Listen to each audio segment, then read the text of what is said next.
Hello and welcome to today's Marketing Monday session. Today we are going to discuss a very interesting topic. Are you ready for the future of B2B marketing?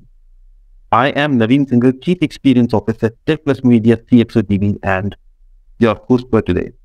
A little over half, around 54% of sales and marketing executives admit that getting in touch with prospects is now harder than 5 years ago. B2B marketing trends are constantly evolving, and changes in business practices impact how organizations target and convert their customers. Leading your company to change is one of the best options you can have, given the sophistication of customers, the demand of personalized experience, and the continuing decentralization of marketing organizations.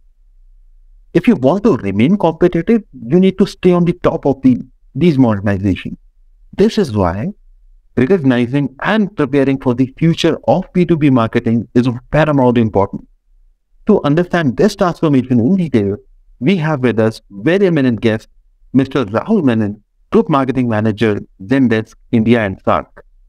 With a wealth of experience and insight on the topic, he is uniquely positioned to discuss how B2B marketing is transforming as per the customer expectations and what channels will matter over the next few years.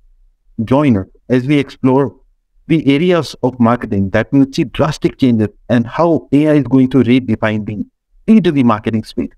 Welcome, Rahul, to CXOTV's Marketing Monday session. We request you to throw some light on how is the average B2B buyer is going to be in 2030 and how is the buying cycle process going to change? Sure. Firstly, Naveen, thank you so much for having me here. Great to be a part of this session. Sure. So I, as Naveen, you mentioned, I am the Group Marketing Manager at Zendesk, and in my role, I lead marketing for India and SAARC over here. Been a marketer for close to a decade and a half, and primarily in the B2B space. Work with brands like LTI, DirectEyes, and of course now Zendesk. And in terms of my background, I'm also an alumnus from the Indian School of Business, or ISB. Wow. Yeah, so moving on to, I guess, your first question, which is in terms of how the average B2B buyer is going to be in 2030. I think it's a very pertinent question. Now, in general, what we have seen is customers today are very picky. That the pandemic, in a sense, has ensured that customer expectations have gone sky high. Their patience has gone much lower than what it used to be, and we're seeing this same pattern not just in B2C. We are also seeing this extend to B2B buyers. So it's a very interesting pattern that we are kind of seeing.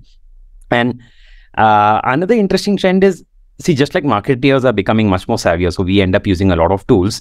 We expect that B2B buyers are also kind of going to go down that path. So there's going to be a lot more insights that the average buyer, B2B buyer in 2030 would have. They would know exactly what is working well. They would know exactly what pain points are there. They would actually have access to a lot of the internal data sources, a challenge which of course is there currently, but it's kind of changing. So our expectation is they would know exactly where the problem is. And with you add AI to the mix, they're going to have a lot of interesting insights on what is working for them, what is not working for them. And eventually this will lead to a point where it's a much more richer discussion, which kind of happens between the average salesperson or sales leader and the buyer, because it's going to have a more consultative selling approach. There's going to be much more discussions on ROI and stuff like that. So we're going to see all of that kind of come in. That's one perspective. Now, while we speak about ROI, I know there's been a ton of white papers that are there around ROI, of course. There's ROI calculators that are created by prominent analyst firms, and that becomes a very useful sales collateral. My expectation, and this is just my personal hunch, but I do feel like it will come to a point where some of these ROI features are baked into the product itself. So when someone is using the product, maybe in the next few years or so, considering the prominence of ROI discussions, the analytics and insights might have some additional data on really what kind of returns that the product is already generating for you.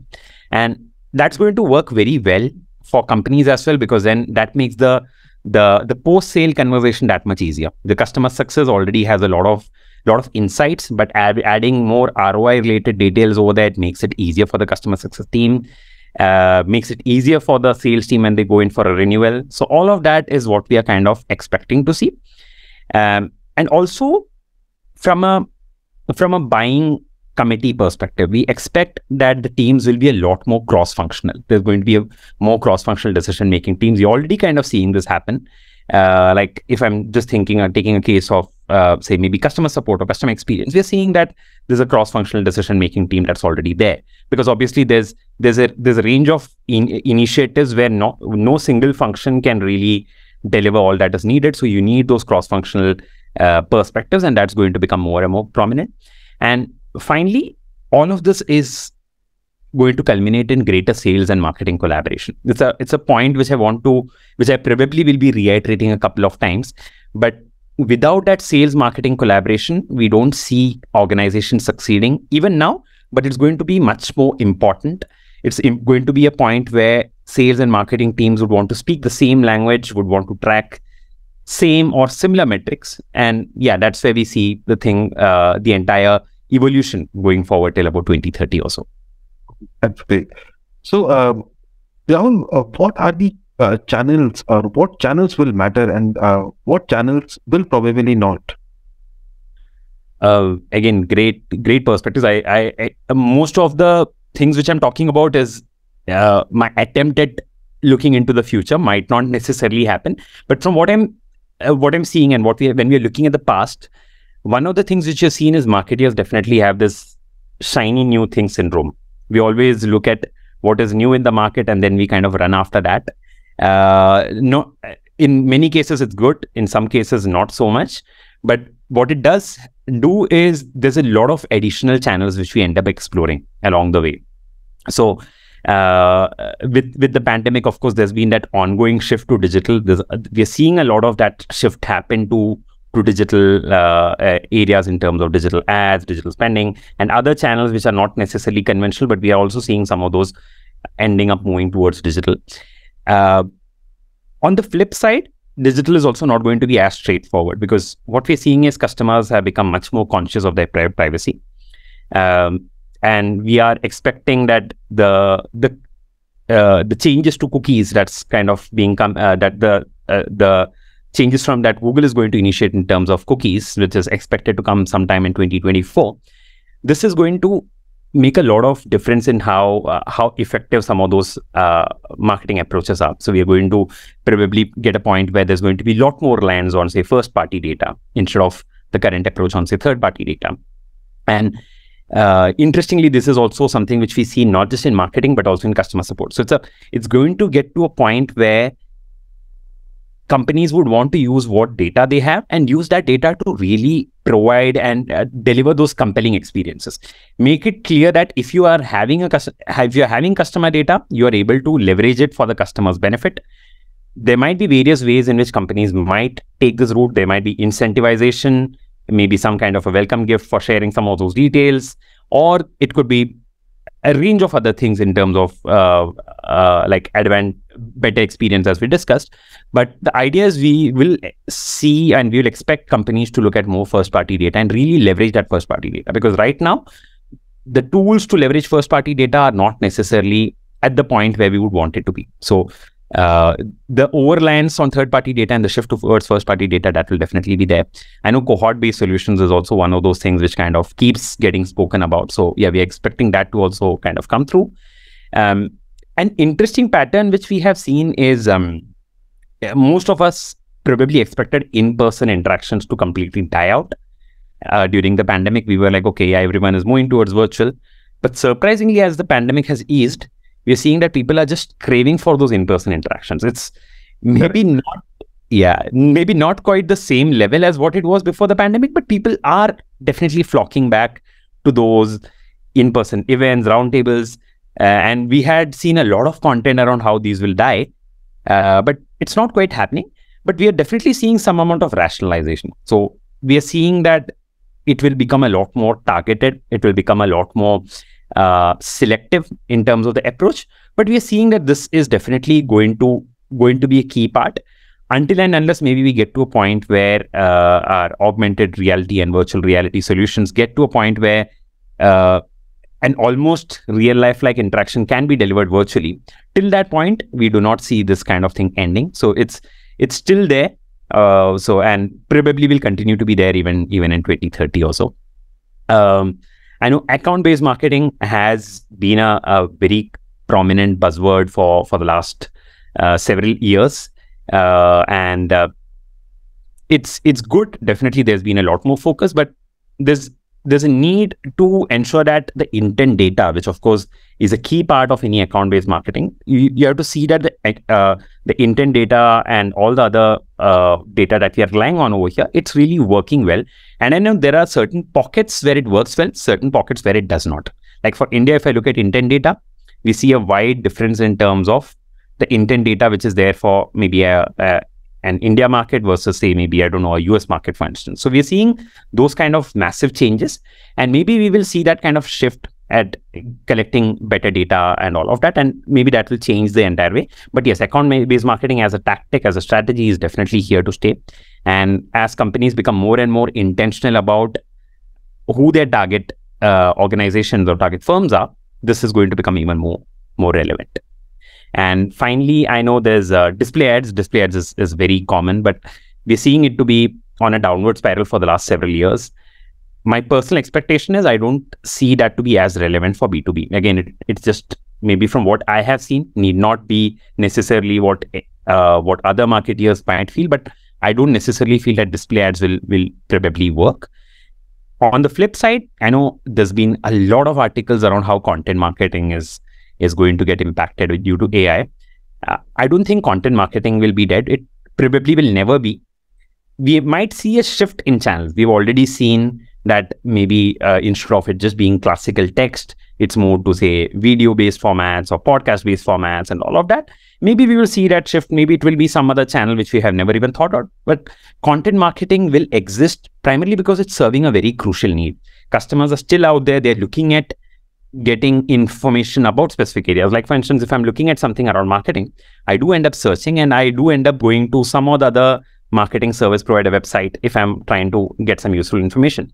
So we see that trend will not really end. Of course, there will be change in channels, there will be change in tactics, but content marketing as a whole will still be there. And especially the ones which are much more thought leadership focused and much more personalized towards a specific audience. Like I can give you an example of what we have seen with one of our flagship reports that we call CXOTVnews. So every year we have been kind of coming up with these reports.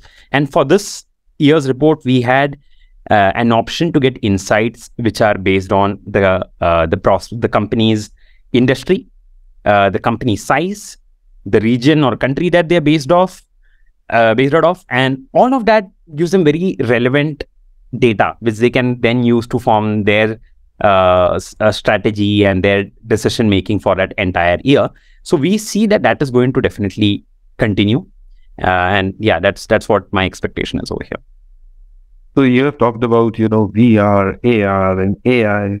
So AI is really talked about platform these days.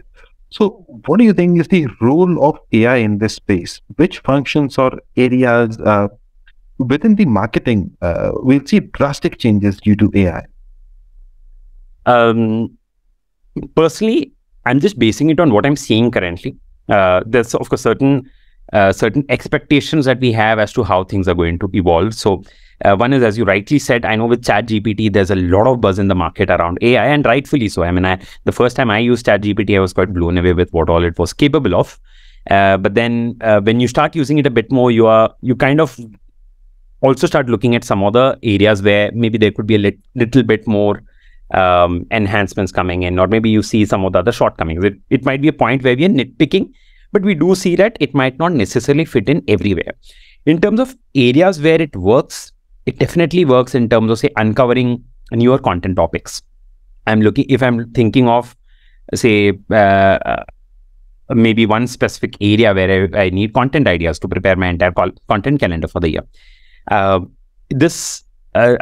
just makes it a lot easier. AI and ChatGPT just makes it a lot easier to get some of those prompts. It makes it easier in terms of basic things, like maybe I'm just looking at alternative email subject lines, for instance, or maybe it's in terms of say areas like I just want to do a quick editing or a quick grammatical check just to ensure that the content that's written is crisp. I don't necessarily want to send it to an editor who will take a reasonable amount of time to do a turnaround. I just want to just get a quick check. All of that is possible right now. And of course, this also means that it can be extended to A/B testing. Like if I have alternative subject lines I want to test out, I could use it in an A/B testing scenario, just figure out which one is working better in terms of open rates, and then use it to optimize that entire program. Where it does not work for me is I can't expect that the entire email or an entire blog post will be made by AI or chat GPT at this point of time. So I just want to say it's at this point of time on the basis of what we've seen. Considering the rapid evolution, it's possible that things will change very quickly. But right now, it does not necessarily have that context. Maybe say if I'm talking about Zendesk as a brand, there is a certain unique message that we want to put across. There is a certain way that we position the company. Or there's a certain maybe tonality. I don't know. I have not personally seen that tonality kind of come through as much. Of course, I know there are options by which we can kind of make it work. But in general, the output which comes through from AI or chat GPT still does require human intervention. You would still need someone to kind of take a look at it, make it a bit more tailored so that it sounds like it's coming in from that specific brand. It incorporates those unique things that are specific to a given brand. So we do see that kind of come in. The another interesting area is around if we think of plagiarism. Because with ChatGPT kind of working across so many different users and relying on essentially what are public data sets, there's a chance that some of this data can't be used as is. So it's definitely crucial that all of this should in turn be kind of put through many of those free plagiarism checking websites that we have. So that's absolutely essential, because otherwise you will see what are going to be identical pieces of content just coming in from different brands. So it's crucial that we are kind of taking care of all of those things. But as I said, things might change rapidly as AI is evolving. What I'm expecting will be very interesting is AI's impact on reporting and analytics. See, right now, we do end up using substantial amount of time on reporting and analytics, getting the right pieces of data, ensuring that we are getting the right insights on the data. AI could really fast forward that entire thing, not just in terms of say scheduled exports or things like that, which you're already doing. What if it's a point where it uncovers what are potentially problem areas? Maybe say one particular key metric is down just this week, and maybe AI is able to uncover what might be a potential reason, pinpoint areas where we need to put our attention towards. That's going to be extremely crucial, extremely helpful. And yeah, I'm quite looking forward to that kind of innovation that's going to hopefully come up in the future. I know in terms of say digital, for instance, we already are seeing AI. I mean, we already seen it in terms of programmatic ads and areas like that. It's going to maybe have a lot more innovations and improvements kind of coming up. So I know digital is going to maybe slip under the surface a bit, because it's not necessarily as visible to the public audience. Like the reason why ChatGPT captured public imagination is no one really thought that something like that could be doable. A lot of what's happening from AI at the back end is not going to be visible to the average audience, but it's still going to be quite incredible in terms of the impact that is going to have on marketing. So yeah, that's what I'm expecting will happen with AI. And you have mentioned that AI is still evolving and it will evolve, I'm sure. So with the advent of AI and its further improvement, so how do you think the KPIs would change? It's actually already starting to change. I mean, in a sense that we see fewer and fewer marketers looking at vanity metrics nowadays, which was not necessarily the case. Maybe just a few years back, we still had people who were looking at the number of followers on a social media page, or the number of likes and things like that, which absolutely do not matter by itself, because these are purely vanity metrics. So we have seen that conversation anyway has started to shift over the last few years. So that's definitely a good thing. The focus right now is definitely more on what matters in terms of say stage 2 pipeline or sales accepted pipeline, essentially. Where the shift is going to be is maybe taking it a bit further, because right now marketing's focus is a bit more on pipeline, whereas sales focuses a bit more on revenue. there's going to be an increasing shift towards showing the marketing impact, not just on pipeline, but also on ultimately on the revenue. So there's going to be a lot more focus on, say, middle of the funnel initiatives, which is how can marketing help drive a deal which is in stage 2 or sales accepted pipeline to a point where it's kind of closed and won. So we are going to see that kind of increased focus kind of coming through. Of course, this is also reflective of that greater sales marketing collaboration that we said. So there's going to be more of a tag team approach where sales and marketing are going to, it's not just going to be a handover based thing where like, okay, marketing is just looking at stage 2 and then they're handing it over to sales. It's going to be a point where say, okay, maybe there's a certain point at the deal where sales does require marketing to kind of pitch in, and that's going to become much more prominent. So that's going to really highlight some of those advantages or some of the benefits that marketing can really bring into the picture. A related challenge, though, in my perspective, is when we look at all of this, it's the attribution that kind of comes into the picture. Like obviously, when we are looking at marketing impact, or whether it's on stage 2 pipeline or on a win, all of this has to be attributed in like cold hard numbers. At this point of time, what we see is current attribution software is maybe slightly lesser than where we would want it to be. It's basically just software-based attribution. Now, when I think of it, say maybe an email open rate or a content download, it's possible that certain attribution systems might just score it the same as a 1 hour long discussion, in-person discussion that's happened. Now, that's obviously does not really make sense. There can be all kind of combinations in terms of ensuring weightages are correct and all of that. But what we see right now is attribution is definitely skewed towards measurable channels. And at times, that might not necessarily be good enough. So we expect that evolution will come through. Attribution will become a lot better. I know there are things which can't be attributed at all. I mean, there's a lot of, maybe conversations that are happening on Slack communities or maybe on WhatsApp messages between two decision makers or influencers. None of those can really be attributed. But what we are looking at is maybe a point where at least the ones which are measurable, we are able to do a better job at measuring and attributing, so that eventually that conversation that marketing has, the things which marketing is measured on are a lot more accurate. And also, like overall, we should kind of see a more accurate view of marketing's impact on stage 2 pipeline as well as on revenue. That's right. In fact, I can sense that your views would really impact our global viewers. However, when it comes to the Indian market, mindset is a little different. So, what does it all mean in an Indian context? I can relate to that from my own personal experience for sure, because as I said, my focus is primarily on the India and the Indian subcontinent. Indian buyers are generally a lot more demanding. We have always seen that. I don't think any of us will disagree on that particular thing. So the sales cycles tend to be longer. The typical, I'm guessing on average, the pipeline needed in Indian context is a lot more, as in the pipeline to eventual revenue. That ratio would be a lot more for India as compared to a lot of other regions, purely because of various drop-offs that we see at various stages of the funnel. Another crucial thing is in terms of India being a price-sensitive market. I know there are companies which do have India-specific pricing models. There's various ways in which we kind of see that we're kind of working out. But India is definitely a price-sensitive market. Maybe some of those ROI solutions that we spoke of earlier, potentially baked into the product, might help us have a better conversation.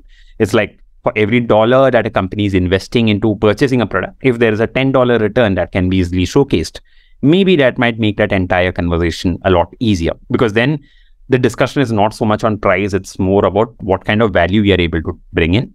And hopefully that's going to be an evolution that we see in maybe the next few years or so, especially as we see the Indian market kind of really expanding. Like right now, I know, like based on IMF estimates, India should probably be the third largest market by 2030 or so. So as we see that, as the buying capacity increases, maybe we might start moving from just a price conscious market to also one which is value conscious. So that shift could potentially happen. Another thing is around data quality. I think we do see significant concerns around data quality. which is poor and fragmented, quite honestly. Like we do see when we look at the intent data or whatever other data is available in the market, it's not quite the same levels as what we would want it to be. In fact, from the same vendor, if you look at an identical vendor, we would still see there being vast differences in quality across different markets. And there is definitely a lot of scope for improvement. That said, all of these are interesting challenges because these are kind of reflecting the diversity of the Indian market. We cannot necessarily pigeonhole Indian audiences as easily as maybe what we can do for some other markets. So maybe there's an interesting challenge. Maybe marketeers would find a way to kind of work with those constraints as we are currently doing. But maybe there's a way to kind of figure that out, ensure that we are able to identify and connect with the right targets a lot better. I can see that evolution has already happened to a certain extent, but yeah, maybe we will continue doing that. And the discussion which we had around account-based marketing and the rise of account-based marketing, all of that is in line with this focus on having the right kind of data as well. What an insight, Rahul. And now to conclude, how has your experience as an group marketing leader in Zendesk and that helping to explore the mix of marketing and AI put together? So I can definitely share some basic details. See, one is I have a two-pronged view here. One is around Zendesk as a product and what we see from that standpoint. And over there, we do see some interesting AI implications on CX.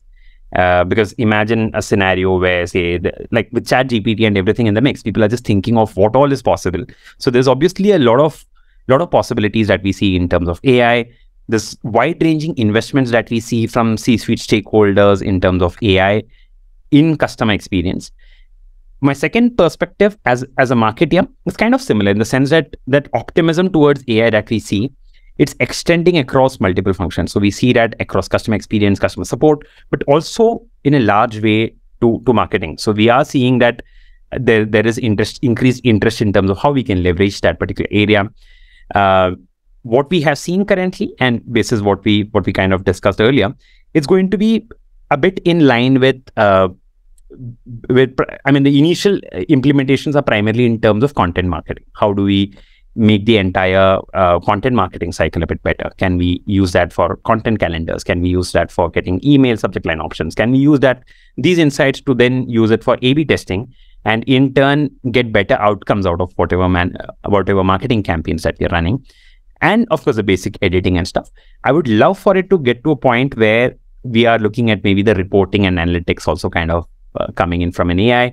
But maybe right now it's just a wish list. Hopefully it comes up sometime soon. But as of now, this is the area. From my personal perspective, I've seen it kind of come up a lot from a AI and CX standpoint, which we are seeing as a product at Zendesk. And secondly, from a AI in marketing, where I've seen it to be a bit more applicable in a content marketing standpoint.